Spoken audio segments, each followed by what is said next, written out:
Olá, eu sou o Tariq Augusto e esse é o Papo da Hora. No programa de hoje vamos discutir sobre o suicídio, assunto delicado, complexo e pouco falado. Mas quais as pistas de uma pessoa que pode estar pensando em cometer tal ato? Fique ligado, o Papo da Hora está no ar.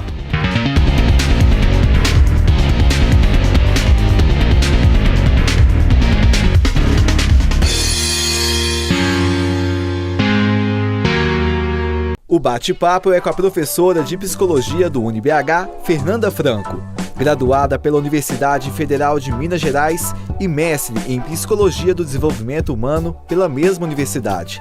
Trabalha na área de diferenças individuais, com ênfase em técnicas de exame e avaliação psicológica. A ética jornalística veda a veiculação de notícias sobre suicídio e o tema realmente não é simples de ser abordado. Mas, infelizmente, segundo a Organização Mundial da Saúde, 804 mil pessoas cometem suicídio todos os anos. São 11.821 só aqui no Brasil, conforme dados de 2012. Esse número vem aumentando assustadoramente por diversas razões. Há uma explosão de casos relacionados à depressão, estresse, transtorno de humor, comportamentos impulsivos e dependência química. Hoje, essas ocorrências vêm mais à tona por causa do maior acesso à informação. Fernanda, desde já, muito obrigado por ter aceitado o nosso convite. Eu que agradeço o convite. Para a gente começar, quais são as principais causas? A gente tem uma multifatorialidade de questões que surgem. A gente não pode localizar o suicídio numa única causa. Existem fatores sociais, existem fatores biológicos, e a Organização Mundial da Saúde tem demonstrado que a maior parte dos casos, cerca de 90%, estão associados a transtornos mentais, como depressão, bipolaridade, transtornos de personalidade, dentre outros. Existem sinais que a gente pode identificar antes? Às vezes é complicado porque as pessoas acham que tem sinais muito claros, e não são tão claros assim. Às vezes, para quem deixa os sinais são claros para a pessoa, mas não para os outros. Em alguns momentos as pessoas deixam coisas escritas, em outros momentos uma pequena fala com uma pessoa ou com outra, mas que podem não ser perceptíveis para todo mundo. Fernanda, e por que esse assunto tão grave, é tão pouco divulgado na mídia? Durante muito tempo acreditou-se que, se os casos fossem divulgados, outras pessoas poderiam repetir esse tipo de comportamento. Hoje em dia a gente percebe que não adiantou não divulgar, porque os casos continuam aumentando. Então tem se falado um pouco mais na mídia, entre as pessoas em geral sobre o assunto, numa tentativa de trazer o assunto à tona e discuti-lo de uma maneira mais adequada. Eu conversei com um jovem que já tentou tirar a própria vida, ele não será identificado, vamos acompanhar. Bom, eu entrei na época na faculdade, eu já tinha a depressão bem forte. E com o passar do tempo, eu fui ficando mais pressionado pela instituição, pelo ensino em si, fora as relações pessoais também que não contribuíram muito. E eu desenvolvi a síndrome do pânico. Quando eu desenvolvi a síndrome do pânico, a situação piorou muito mais. E aí eu comecei a fazer tratamento com um psiquiatra, com remédios. Então, uma coisa acumulou em cima da outra. Então, quando eu comecei a ter essa síndrome, e acumulou em cima da depressão, então chegou um momento que não via saída, porque eu não via solução em nada, não via melhora, mesmo com acompanhamento psicológico. Mas aí, então, eu aproveitei e usei os remédios para tentar tirar minha própria vida. E você acha que sua atitude te trouxe algum benefício? Nenhum. Assim, eu me senti mal psicologicamente, emocionalmente depois, porque, não sei, eu acho que nunca deve ser visto como uma saída, o suicídio, assim. E o que você fez para sair dessa situação? Primeiramente, eu conversei com meus amigos, com as pessoas que estavam por mim, meus pais, os mais próximos.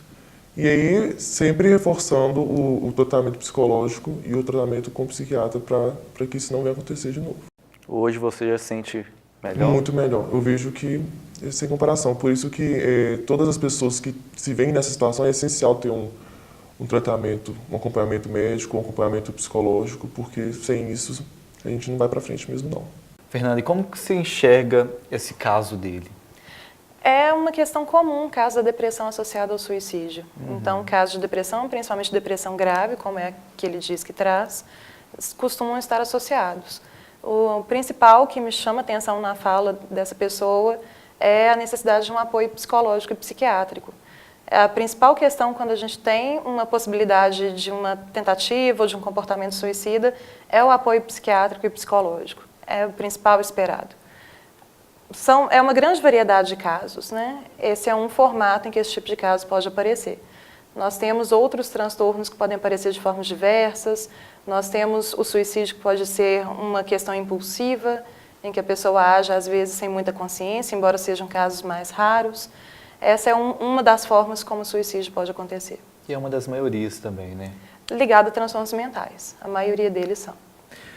Nós conversamos também com alguns estudantes para saber o que eles pensam sobre esse assunto que ainda é um tabu, né, Fernanda? Vamos acompanhar.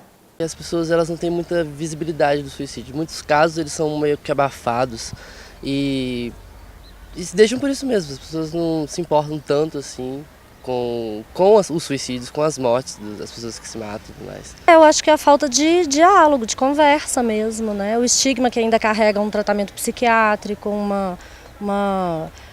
as pessoas têm dificuldade ainda de falar, eu faço um tratamento psiquiátrico, eu tenho um problema psiquiátrico, isso ainda é um tabu. Acho que as pessoas só começam a se importar com o suicídio quando acontece com alguém próximo, seja família ou amigos. Fora isso, muita gente acha que é a pessoa fazendo drama, de que pode ser, por exemplo, ela acha que ela é a única que está triste por tal assunto, vamos ignorar ela. Eu acho que falta um pouco de humanização das pessoas, porque as pessoas não levam a sério o suicídio e não levam a depressão. Porque muita gente, o termo depressão, deprimido, ficou muito vulgarizado, assim, muito que todo mundo fala, estou deprimido hoje. Só que o processo de depressão mesmo ele é bem mais sério e as pessoas não importam muito com o outro. Fernanda, realmente falta diálogo? Sim, as pessoas às vezes tratam os transtornos mentais como coisas banais, como algo que vai passar, como a pessoa ter um chilique, né, um piti. E não passa, né? E não passa, e não é dessa forma que a gente precisa compreender. É necessário um apoio, é necessário diálogo, é necessário que a família auxilie as pessoas, que os amigos estejam próximos, é necessário que tenha um suporte social para a pessoa. Porque senão a pessoa começa a se sentir, vamos dizer, solitária, assim? O isolamento ele é a pior possibilidade que a gente tem para um caso de uma tentativa de suicídio ou de um comportamento suicida. A rede de apoio, ter pessoas com quem se pode contar, é importante. Mas a gente estava conversando antes de começar o programa, na faculdade tem muitos casos. E aqui as pessoas sempre estão juntas, né, no meio coletivo. Como que é nesse caso? Porque ela não está sozinha aqui, por exemplo, nesse ambiente ela não está sozinha. Estar com pessoas não significa estar realmente acompanhado de alguém que você confia. As pessoas escutarem, né, simplesmente ouvirem o que a gente tem para falar, não significa que elas estejam disponíveis. É preciso que a gente tenha uma maior disponibilidade para escutar as outras pessoas e tentar auxiliar no que for possível. Tentar se colocar no lugar daquela pessoa que está falando, tentar entender os motivos dela, sem julgar, sem criar algum tipo de preconceito e encaminhando para um atendimento psicológico ou psiquiátrico. Porque realmente a situação não é simples e também não é fácil. Nunca é fácil, né, Fernanda? Não se resolve com um bate-papo, por mais que o bate-papo ajude e auxilie. Mas já é um primeiro passo, né? É um primeiro passo. É um primeiro passo. Mas não resolve. A pessoa tem que buscar o caminho correto.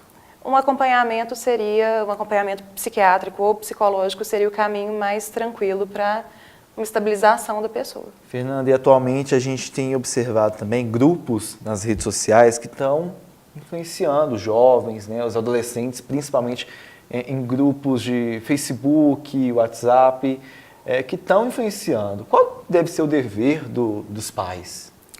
É complicado, porque estabelecer uma censura é algo muito complicado e difícil, mas a gente precisa parar para pensar que os pais precisam participar da vida desse jovem. As redes sociais, realmente, alguns jogos que foram colocados do ano passado para cá, que a gente teve mais notícia, alguns contatos de pessoas incentivando o suicídio, são questões muito complicadas, são questões, inclusive, éticas das pessoas, né, do relacionamento entre as pessoas, que precisam tomar um pouco de cuidado. No caso dos pais, um maior diálogo.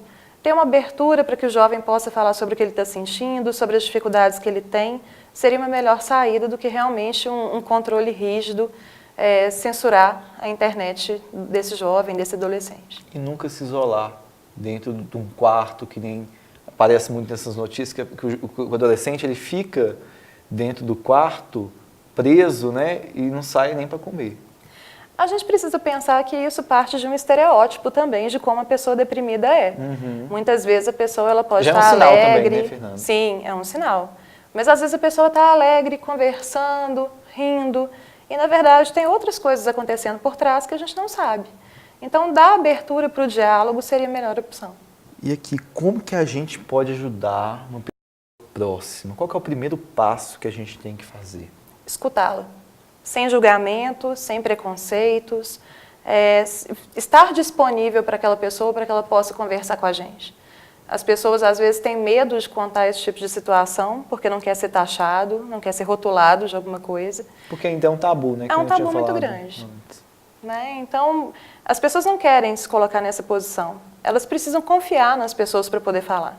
Então, a gente precisa ser uma pessoa de confiança para essas pessoas. E você acha que a tendência desse assunto é ainda ficar mais aberto ou vai ficar nessa mesma? Eu acredito que já tem aumentado um pouco a divulgação sobre o assunto. A gente já está numa fase mais aberta para poder falar sobre.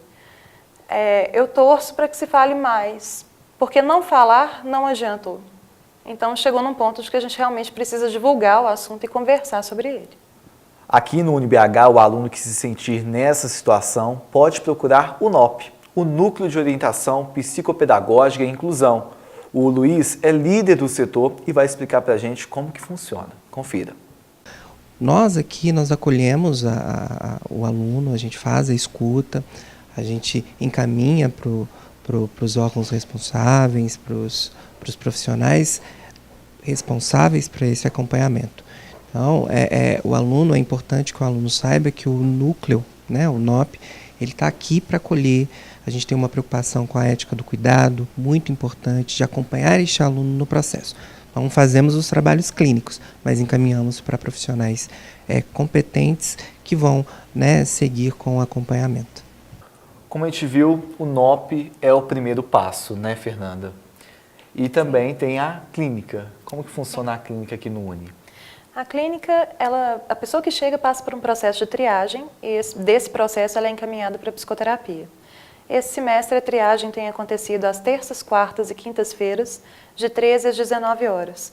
Basta a pessoa chegar, solicitar o atendimento e ela já vai ser atendida imediatamente dentro desses horários. O NOP, ele faz o primeiro passo também e encaminha para a clínica onde tem os estagiários, né? Como que funciona esse processo?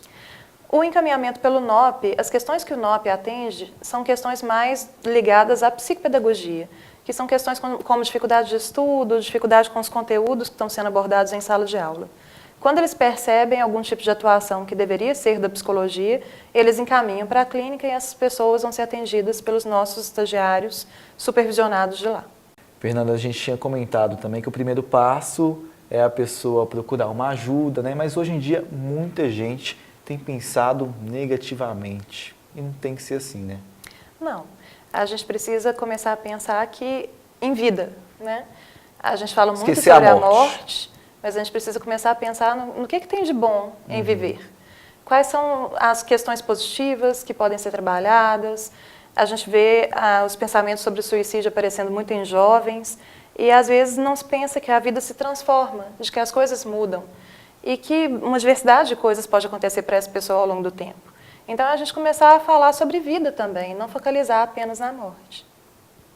Outro meio de ajuda é o Centro de Valorização da Vida. Você pode entrar em contato pelo número 188 ou pelo site cvv.org.br. O atendimento é feito 24 horas por dia via chat, e-mail ou Skype. Tudo sob sigilo. Fernanda, muito obrigado pela sua presença. Acredito assim que foi de extrema importância para essa conversa, viu? Que é um tabu ainda. Eu que agradeço por ter a oportunidade de falar sobre o assunto e desmistificar pelo menos um pouquinho. Obrigado, viu? Obrigada. O Papo da Hora fica por aqui. Você pode nos acompanhar pelas redes sociais da UniBH TV que aparecem na sua tela. Obrigado pela companhia e até a próxima.